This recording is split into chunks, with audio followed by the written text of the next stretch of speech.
Welcome back, guys. Today I'm going to show you how to propagate Monstera in water. This is my dog Momo. She's cute, but she's not our main subject for today. Here we go. Today we want to look at the Monstera deliciosa, my only one baby here.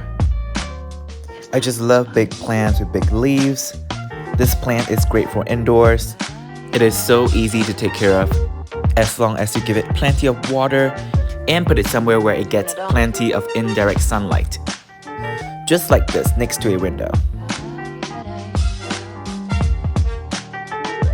I love that its leaves are broad, and every leaf has its own unique design. Moving on to water propagation. First, we look for the aerial roots where the plant nodes are.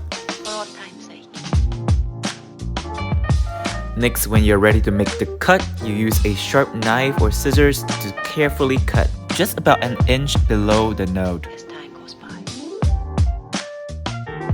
And here we have it, our first cutting.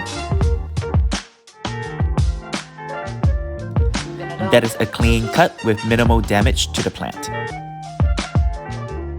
Now let's get to the second cutting.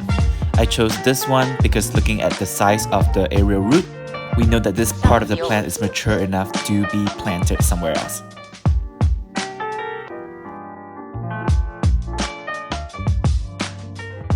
Here we go, this is our second cutting.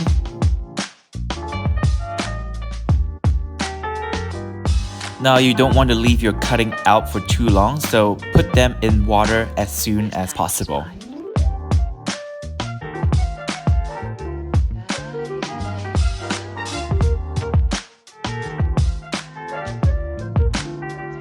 Now they are happy. Welcome to your new home for now. Make sure to change water every couple of days because you want them to have clean oxygenated water. And that's about it. You know that the propagation is successful when you see that the cutting is upright, the stem is stiff and sturdy, the leaves are not damaged, and of course the roots are unbroken. I check on my cutting every day to make sure that they are doing fine. As time goes by. And this one, it is having its new leaf unraveling already. Well, thank you guys for watching. I will definitely be posting updates on these cuttings on my Instagram, so do follow me, and I will see you soon. Adios.